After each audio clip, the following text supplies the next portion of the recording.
Connaissez-vous le Musée de la mémoire vivante à Saint-Jean-Port-Joli, situé le long de la route 132? Eh bien, il est ici depuis maintenant 15 ans et pour nous en dire davantage, j'ai avec moi Bianca Roy, qui est directrice générale de l'établissement. Bonjour Bianca. Bonjour. Pouvez-vous nous expliquer un peu tout d'abord qu'est-ce que c'est ce musée? Oui, donc le Musée de la mémoire vivante, c'est un musée qui est voué à la personne. Donc, c'est vraiment les gens qui vont être au cœur de nos expositions. C'est eux qui vont vont raconter leurs pratiques par le biais de témoignages. Donc, il va y avoir beaucoup d'extraits, beaucoup de capsules à écouter dans chacune de nos expositions pour vraiment mettre la personne à l'avant-plan. Et dans le fond, toutes les expositions sont évolutives. Donc, chacun de nos visiteurs est invité à venir ajouter sa mémoire à celle qui est présentée dans les expositions, mais peuvent aussi ajouter leur mémoire, nous partager leur mémoire sur différents sujets qui ne sont pas en exposition. Et tout ça est ajouté dans nos collections, en fait. Si on commence par l'extérieur, le bâtiment est absolument magnifique. Oui, donc le bâtiment, c'est une reconstruction du manoir de Philippe Aubert de Gaspé. Le manoir d'origine a été incendié en 1909 et en 2008, on va reconstruire ici, un peu plus loin que l'emplacement d'origine, sur le même modèle architectural, la même volumétrie, donc identique à l'extérieur, mais évidemment complètement différent à l'intérieur pour être adapté en tant que musée. Vous avez quand même des indications de l'ancien bâtiment. Oui, c'est ça. Donc, en faisant le tour du terrain, les visiteurs peuvent passer près du Fournil, qui est en fait la zone archéologique. Et le Fournil, bon, c'est un four à pain. C'est aussi un ancien puits qui reste à l'intérieur et c'est le seul bâtiment qui daterait de la période d'origine du manoir, donc vers les années 1764 environ. Et juste derrière ça, on a des traces au sol qui viennent marquer l'emplacement du véritable manoir, donc le manoir d'origine. Et en continuant sur le terrain, les gens peuvent visiter des jardins, un caveau et peuvent même se rendre jusqu'au fleuve. À l'intérieur, qu'est-ce que les gens peuvent voir? Parce qu'on a l'habitude de regarder dans un musée. Là, on peut écouter aussi.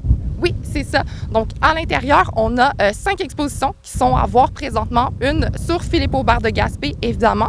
Notre toute nouvelle exposition sur les boîtes à chansons. Une exposition sur les pratiques de récupération qui vont être issues de la mémoire de la première moitié du 20e siècle. Et une exposition de portraits qui a été faite en collaboration avec l'artiste Tania Elion. C'est peut-être le moment de venir avec ses grands-parents. Ils vont pouvoir nous raconter bien des histoires aussi en voyant les différents articles présentés. Oui, c'est ça. Donc, les objets dans nos expositions vont être des déclencheurs de mémoire et viennent essayer de raviver des souvenirs et justement d'alimenter le partage intergénérationnel. Alors aujourd'hui, on va aller visiter ensemble l'exposition sur les boîtes à chansons qui vient tout juste d'être créée. Je vous suis? Oui.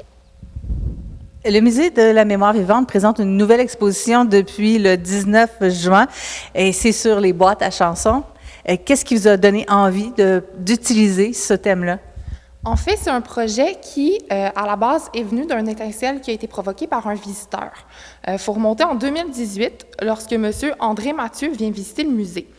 Lui aime bien la mission, est charmé un peu par le musée, va revenir quelques temps plus tard et va proposer au musée un don d'archives en lien avec sa boîte à chansons, La Catastrophe, qui était dans un collège à Lauson, dans les années 60-70. Et donc, lui va aussi témoigner en lien avec sa boîte à chansons. Et tout ça va rester un peu dans nos archives jusqu'en 2021, quand vraiment le projet va être réanimé par un employé d'été qui est arrivé au musée et qui, lui, commençait un projet de recherche sur les boîtes à chansons.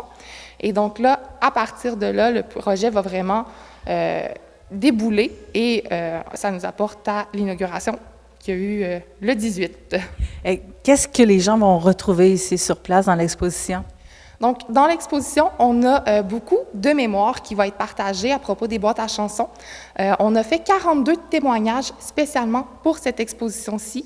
C'est des artistes, des propriétaires de boîtes à chansons, des spectateurs qui ont été rencontrés vraiment pour l'exposition et qui vont nous partager leur regard du phénomène.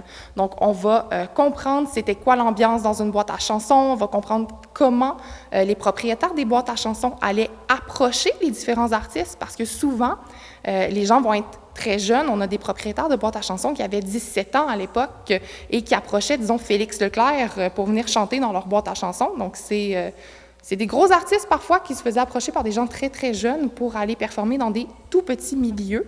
Les boîtes à chansons vont souvent avoir une capacité d'environ une centaine de personnes. Donc, c'est vraiment très, très petit comme local. Et les prix des spectacles vont être aussi très petit. On a, dépendamment des années, des spectacles à 25 sous. On a des spectacles à 2 $ aussi du billet. C'est un véritable réseau, finalement, les boîtes à chansons. Vous m'expliquez que le gap entre ce que vous avez, les possibilités que vous avez recensées de boîtes à chansons au Québec est quand même assez énorme. Oui, c'est ça. Donc, selon les écrits, au Québec, il y aurait eu entre 75 et 2000 boîtes à chansons. C'est un écart assez majeur. Nous, pour l'exposition, on a essayé d'en faire un recensement et on a réussi à en recenser 129 jusqu'à maintenant, qui sont présentés sur une carte interactive dans l'exposition. Et en fait, tous les visiteurs sont invités à nous aider à documenter les boîtes à chansons. Donc, que ce soit en nous donnant des informations à propos de celles qui sont déjà présentées sur la carte ou en nous proposant des boîtes à chansons qui ne le sont pas pour qu'on puisse faire des recherches et les ajouter. On pourrait peut-être dire que vous cherchez aussi des anciens spectateurs des boîtes à chansons pour avoir des témoignages. Oui, c'est ça. En fait, tout le monde qui a connu l'époque des boîtes à chansons est invité à venir visiter l'exposition et à nous partager leur mémoire en lien avec les boîtes à chansons. Oui, parce que c'est un peu plus difficile que vous m'expliquiez d'avoir ce genre de témoignage-là. Oui, c'est ça. En fait, pour les propriétaires, les artistes, ça a été relativement facile de trouver les témoignages. Au niveau des spectateurs, la plupart des gens ont l'impression qu'assister à un spectacle, c'est pas vraiment une mémoire qui vaut la peine d'être partagée. Pourtant, pour les gens qui ont accepté de partager cette mémoire-là, ça vient vraiment enrichir l'exposition. C'est des très beaux souvenirs qui, pour les gens comme moi qui n'ont pas connu l'époque des boîtes à chansons, nous permettent de vraiment nous replonger dans l'époque. Alors voilà, c'est une invitation. L'exposition est disponible jusqu'à quand? Jusqu'en 2025. Donc, les gens ont 2 ans pour venir nous visiter. Évidemment, on vous invite à venir nous visiter avant la fin de l'exposition, surtout si vous voulez partager votre mémoire. Merci beaucoup, Bianca. Ça fait plaisir.